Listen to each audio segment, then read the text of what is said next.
Digimon Adventure aired on the 7th of March 1999 and the reboot series aired on the 5th of April 2020, a monumental 21 years and 29 days later.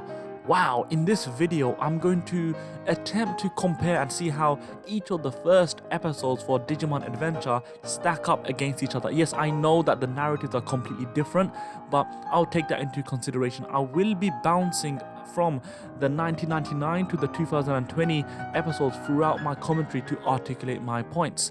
Another quick note, some terminology hygiene. I am very much aware that Koshiro is the real name for Izzy, but I will be using the dub names for the characters. I know it's Taichi and not Tai. Thank you, sorry. But yeah, let's get on with the video.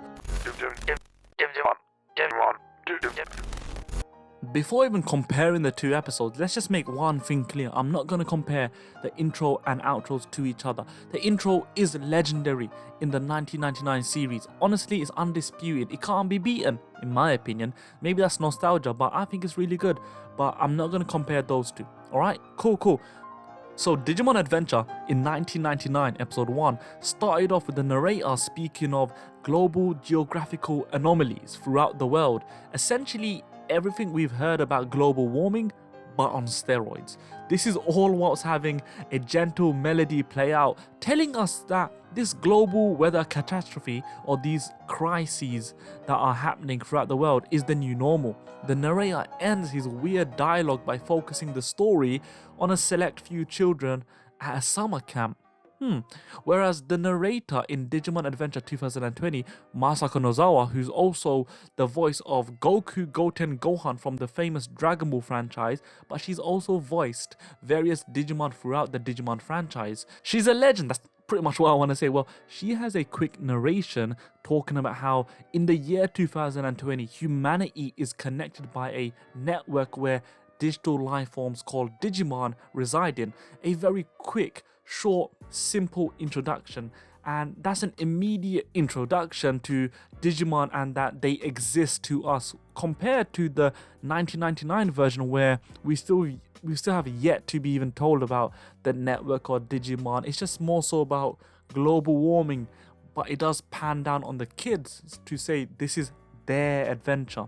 Whereas in 2020, after the intro, there is a further narration which further expands on the network and our reliance on it, and it says that it's continuously evolving while showing us a picture, a scene of Koromon bouncing in what seems to be the digital world, but it also could be the internet world that we saw during Digimon the movie, our war game. A dodgy Digi-Egg then appears and he hatches and it shows us this virus Digimon and it cuts away to the real world. Again, short, simple, effective as an introduction in 2020 on the eventual dichotomy we will be introduced to with the existence of humans alongside Digimon.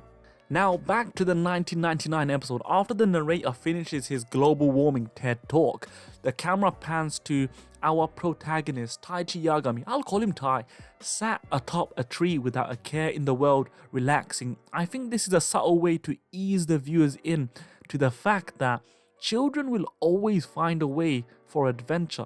The worldly issues should not affect children. Now, why is that important? Because just before that, the narrator done a nice little monologue, a little exposition about the world being in disarray purely because of global catastrophes and stuff that is out of people's control. So they should not be affected by worldly issues and they should be shielded from it. Again, boil it down further, they should be shielded from everything. Be it domestic issues amongst parents to political issues amongst countries. From the micro to the macro level, a kid's development and enjoyment should never ever be hindered. Where am I going with this? Well, with the benefit of hindsight, this global weather narration is ridiculed by fans for being completely irrelevant and doesn't play any importance in the adventure series. I would disagree to that quite strongly. I think that this narration sets up perfectly the goal of Digimon Adventure, especially in this first episode, whereby, look, adventure or being adventurous, these traits have been stifled by the factors that are outside people's controls. The global weather catastrophes being an example. Essentially, this world is not adventurous anymore. So they need an adventure in another world that is not plagued by the issues of the global weather crisis. And obviously the global weather crisis was a vehicle to drive home this exact point. More importantly, it plays a role in this episode directly as Tai is relaxing on the tree. A sunny summer's day turns to a snowy blizzard. This forces all of the kids in the nearby vicinity to retreat into a cabin to wait out the storm and then go back to the adults. It was only because of this storm, which is triggered by the global weirdness that's happening, that it kind of converged all the kids to assemble together. Whereas in the 2020 version, we cut to a beautiful cityscape after the narrator ends of Odaiba, Tokyo, as we see Tai getting ready for his summer camp. An Easter egg, of course, for the first episode of Digimon, which took place at first during a summer camp. I've done an Easter egg video. If you want to check it out about the first episode and all of them, please check it out. It's in the description down below. Also, it's just nice. It's nice to see Miko the cat just chilling on the sofa. Tai's mother and little sister Kari are in Shibuya on their way home via a train. Within the first few minutes, they already planted the seeds of the plot threads that we will be converging together throughout the episode. We only meet 4 Digidestined, if you can even call it 4, as Tai, Izzy, Kari and Matt, or let's say the Japanese version, Taichi, Koshiro, Hikari and Yamato, who we see at the end of the episode but we don't know about him, we don't know his name, etc. He's a mystery character. So let's just say 3 Digidestins, with scenes of the other Digidestins being shown later on throughout a montage. We'll explore that in a bit. In this episode, the meeting of Tai and Izzy is what takes the focal point, and it focuses just on those two, how their budding friendship, well, how it first began, how they first met each other, and how they become reliant on each other. Again, I will focus on that heavily later on. It's just a very efficient way. I think that they are respecting the audience. They know that we know Digimon. They know we know Digimon. Again, it will play more into it as I go along the episode, that they expect the viewers to kind of know who these characters are. They're not disrespecting your intelligence or your fandom of Digimon, but at the same time, they're doing just enough to kind of cater to the older fans, but very much cater towards introducing themselves to a completely new generation. It's within the meeting between Tai and Izzy where the previous mention of Tai's mother and sister become a major plot thread. They are in danger as the train is going haywire. This is because of some sort of digital crisis, which was already alluded to throughout the episode. They had spoken about in the background media playing throughout the episode, be it a smartphone, but it wasn't really focused on, but you knew that it was going to play a big part of it. This all happened within the first 5 odd minutes. Everything about the dialogue and the way things are being set up feels very digital. It really does feel like a problem that we can see, and we will see, and we do see in this 2020 plus era, and that's fantastic. Whereas in the original 1999 version, the chosen children vary. They vary after they've been assembled. They vary amongst ages, and because we don't see all of them interact or even introduce themselves in the 2020 version, it's quite weird but also nice to see this happen in the 1999 version. They vary in ages from the 2nd grade up to the 6th grade.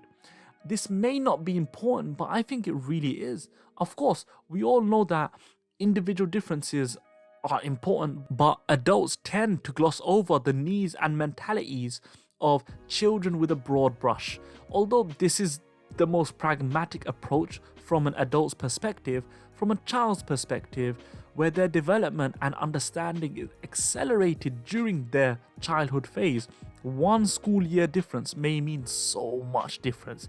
A 2nd grader has different priorities to a 4th grader. When you start considering the other surrounding factors, be it social, psychological or economical around each child, it becomes very, very visible, those individual differences, and they're probably at their highest amongst children. in this fictional or non-fictional world. Anyway, back to why the exposition about global weather incidents is important.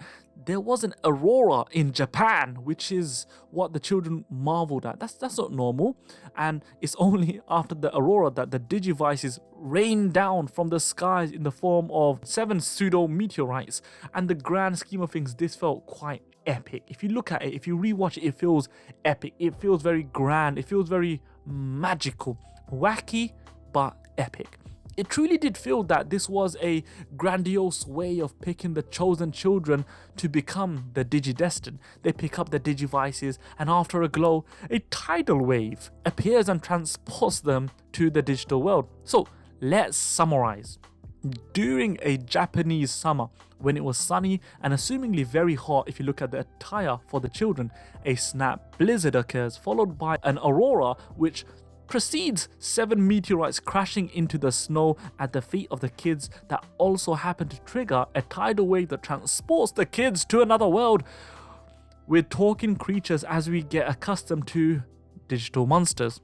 Wacky, messy and chaotic, but most importantly, endearing and fantastic. It's bizarre, and I honestly wouldn't have it any other way. The kids are introduced to us in the midst and during chaotic conditions with very little to no information or truly coherent plot threads that have been planted that give us an idea of who they are. It's throughout this episode, of course, and also the rest of the series that we find out about these children and their characters unravel in terms of the characters' quirks, and we get to know them as we join them throughout their digital adventure. I focus a lot of this commentary on this initial intro, but this is again the first 5 minutes of the 1999 version, which I honestly think is extremely and widely misunderstood. During the 2020 incarnation, we were solely focused on Tai and Izzy as our human protagonists, but mainly Tai. A very deep character moment followed when Tai slowly stops listening to Izzy as he is calculating the time lags and how the train and the catastrophe is going to unfold.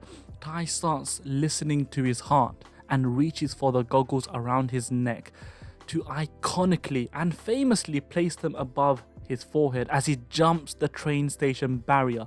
The tone changes, the music shifts, the smiles of the viewers emerge.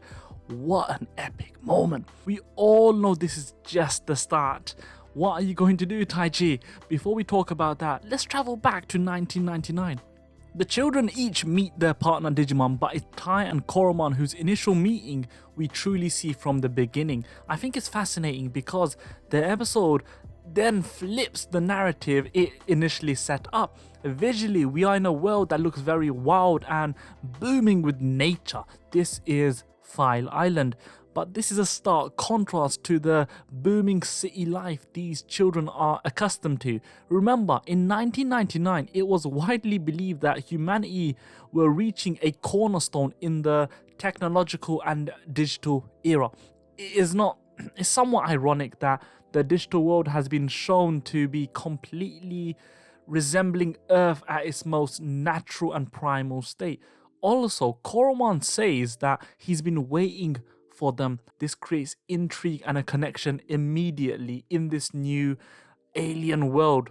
So in 2020, we left off at Tai jumping the train station barrier like a hooligan. The camera slowed down perfectly as the volume of the score went up a few notches. We don't need any dialogue. We all know what he's thinking. Although there is absolutely no logic as to why he's running. It's that primal need to protect what he loves that drives him forward. But remember, his mum and his sister are 12 kilometers away via the train tracks to be exact. Where you going, Tai? As he runs, we see flashes of the crest, montage with scenes of the distressed Izzy, and then an even more distressed and scared Kari. It feels personal. We really do not need dialogue at all. The crest flashes with the sound effect of a beat. Is this to symbolize the beat of his heart? Tai for sure is not thinking with his head, so I think he's thinking with his heart. The beats get faster until a blinding light cuts away to a battered Koromon, running towards Tai, shouting his name. Although Tai is not fully aware, nor can he truly locate the voice, this builds up the hype to the viewer as we wonder, how will they meet? As Tai reaches his hands up towards the light as he's going up the stairs, he's running. The digital objects are displaying errors around him in the nearby vicinity. His own hand starts glitching. Then bang, he's in a bright, cybernetic, open tunnel. And we're just confused. He's confused as well. What's going on? It's a stark change from how the 1999 children were transported to the digital world. This felt so personal. It was beautiful and again primal. We all understood Tai's thoughts and feelings. The music just drowned out any dialogue, and that was just the perfect choice. What a way to get into an unknown world. I really do enjoy the way both of these episodes in these eras achieved that feat. Now, whilst in the digital world of 1999, we meet our first threat, the bastard Kuwagumon. The threat still seems very natural. What do I mean? Well, if you're in the wilderness, the main threat will be the wild beasts and predators out to kill and eat you. And Kuwagumon represented that. He's a giant flying stag beetle. Kuwagumon was a threat that localized to just whoever was in its immediate vicinity, as a predator would be. The baby Digimon try to fight, but they're overpowered, and the children are thankful for their support. First, Tai is very thankful to the attempts of protection from Koromon.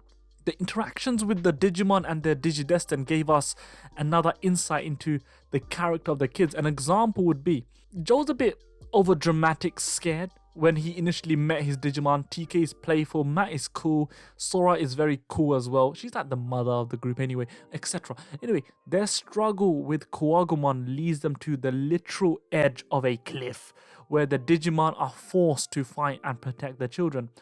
From the baby forms to evolving into the rookie form after a very sad sequence of the baby Digimon getting battered and the Digidestin displaying their sadness and their perceived perspective of hopelessness that, okay, it's over, the Digimon have been defeated. And this cemented to me that the bonds between the child and the Digimon is the most important bond, and it will be the most important that we explore throughout the series. And let's make it clear, the evolution sequence into Rookie was very cool in 1999. However, throughout the series, again with the benefit of hindsight, we find out that a lot of the stock evolution scenes and sequences from Rookie to Champion, they do become tiresome. And remember this, throughout the episode, there were a few stock cutaway scenes where they introduced for a few seconds the Digidestin and the Digimon itself, like it was playing on a Pokédex. So that was kind of cool, but you can tell that it does get tiresome later on, but it shouldn't be tiresome in this first episode, and it's perfectly fine. Which, of course, the 2020 version did not do at all, which I do find interesting. Again, they're respecting the audience. They know you know Digimon. They know you know Agumon. Come on. After the rookies combine their attack and think that they've defeated Kuwagumon, the bastard Kuwagumon returns to destroy the cliff edge and leaving the Digimon and the children falling down a cliff and possibly to their death. It freezes midway through their fall, and that is the end of the episode. Whereas in 2020's episode 1 of Digimon Adventure, the first meeting between the Digidestin and the Digimon was very poetic. Again, Tai and Koromon. Minimal dialogue as the score was translating the scene perfectly. Tai was still surprised when he saw Koromon, but he saw Koromon being battered and falling to his doom. Unlike in 1999, where Tai, well, he backed away in confusion. He didn't back away in confusion. Yes, I understand that was mainly for comedy, but as someone who understands what is right and wrong, Tai leapt forward to save Koromon. Again, no words were needed, and this was just beautiful. He grabs Koromon and wraps his arms around him to say, "You're safe," and he shields him from his doom. And it's in that moment of contact, the camera cut away to a montage of the other Digidestin and what they were doing and where they were. This was amazing to the viewers. This was the first time we saw the other Digidestin, and we were like, whoa. And yeah, we all popped. I was excited. I was like, wow, Wow. As the montage was playing, there was still no dialogue. Then there wasn't any need for dialogue until we hear Izzy, who was acting as a step-in narrator, by saying, "Something's happening, something abnormal, beyond our understanding." And what followed next was Izzy's Digivice was revealed to him. In that sequence of what is essentially the birth of the Digidestin, Koromon evolves to Agumon. No cutscenes, nothing. When Tai is back to his senses, he marvels at his new Digivice. Like, oh, what's this? Then he sees Agumon, and they have a genuinely endearing, funny, and very realistic exchange where they're like, what's this? It was amazing. It was, again, funny, endearing, realistic. Agumon is the one who says, "At last, I've met you, Taichi." But they immediately go to the first battle of this new series. The first battle with a Digimon is Agumon versus the swarm of the virus Digimon.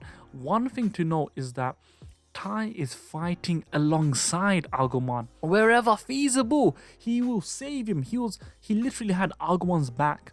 Again, Tai is still able to fight because they're all baby form Digimon with these viruses. He tosses some of them around, and both him and Agumon are cleaning house. It just makes Tai more epic. It makes him feel, okay, this guy can really fend for himself and he's more proactive. It's more of a partnership. Again, a great chemistry has already been forged between Tai and Agumon just in those small few minutes, just from that very angelic, very grand sequence of the meeting between Tai and Koromon, who becomes Agumon, to this, they're fighting again.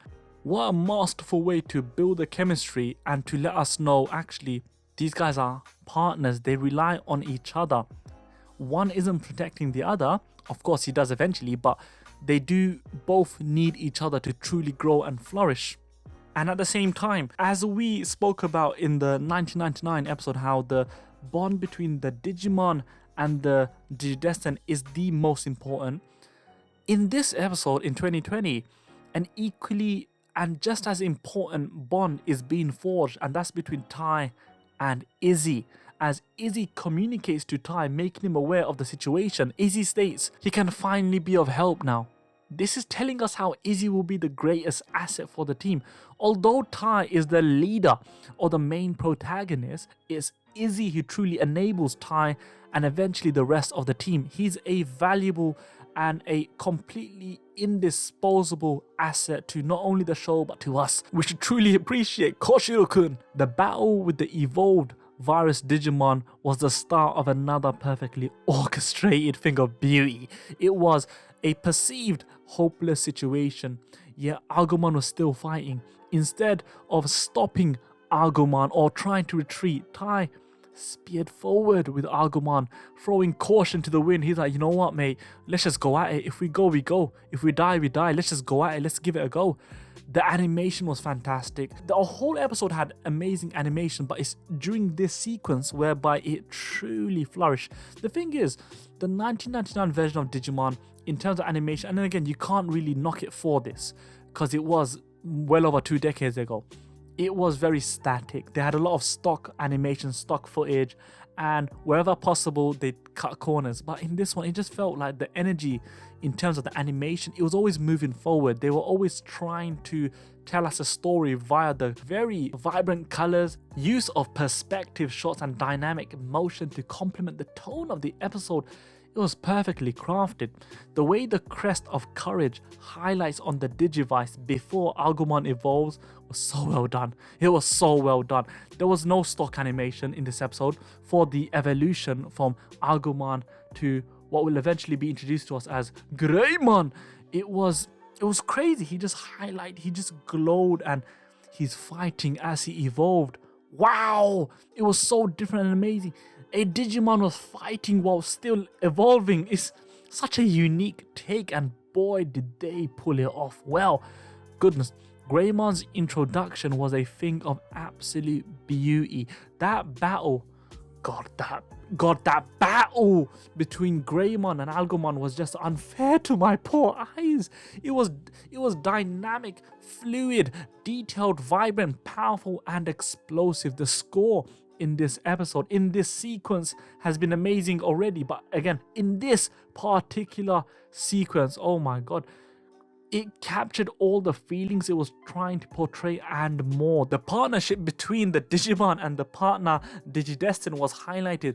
The way the plot threads in the network world and the real world were being intertwined as one giant plot thread, which was started and resolved in one full episode, was magical. It ends with the notification that a new cyber attack is happening, and this is to the American military base, and Tai needs to stop it, otherwise it will be the end of the world. And during that commentary, we get briefly introduced to both Matt or Yamato and Garurumon, and they don't talk, it just pans onto them up and down. Although he doesn't talk, Matt was just noticeably absent throughout the montage of the children when the Digivice initially appeared. If you guys noticed, they showed everyone apart from Matt. Damn, let's just turn back the clock before I keep on blabbering. Let's go back to 1999. Woo! Well, in 1999, the cliffhanger of 1999 was a literal cliffhanger. They fell off a bloody cliff. The episode ends the same way it began, in absolute chaos. The episode started off with it highlighting the chaos that was happening globally, and throughout the episode, the chaos became more and more isolated and localized to this group of children. I think that's quite poetic in itself, don't you reckon? The way that the chaos, the one thing that seems sacred that you don't mess around with, the chaos is all affecting the children and their development. That's a thing of beauty. Whereas the cliffhanger for the 2020 version of Digimon Adventure Episode 1 is one of evolution, I'd say. They resolved the plot threads that were introduced masterfully throughout the episode. Agumon evolved and we saw Greymon in action in episode 1. However, this was all specific to Tai. They are now slowly introducing more characters of importance, which are the other Digidestin, as we saw Matt and his champion level Digimon, that is Garurumon, who rivals Greymon. We didn't even see Gabumon yet. As much as I have praise for the 2020 Digimon Adventure Episode 1, it must be said that they really did take certain liberties with this incarnation of the series. What do I mean by that? They were very cheeky. They knew that we knew all the characters pretty much. Do recall that in 2015 we had a continuation of Digimon Adventure where Tai and the gang were in high school with Digimon Adventure Tri. Furthermore, in 2019 we had Digimon Adventure, the movie Last Evolution Kizuna, where Tai and Ko were 22 or around that age. They're older than they were at Tri. Another continuation. So Digimon was very, very, very fresh in our heads, and they knew that. And frankly, I'm really happy that they did. They respected the Digimon fandom whilst also balancing it out, so they introduced it enough to a new fan base. A fantastic job nonetheless. Both the 2020 and 1999 Digimon Adventure Episode 1 achieved what they set out to. One introduced an ensemble of characters in the midst of chaos, and it truly signals the beginning of a grand adventure in a world which seems to be plagued with trouble. At a time where we didn't truly understand the scale of the digital era and how important the internet will become, 2020 Digimon Adventure capitalized on those uncertain features that we didn't truly know about in 1999. 21 years ago, we have a much better picture of how the landscape and how vast the digital era truly is, and we understand the immense potential. It feels like it's utilizing the digital landscape in ways whereby the viewer can understand more.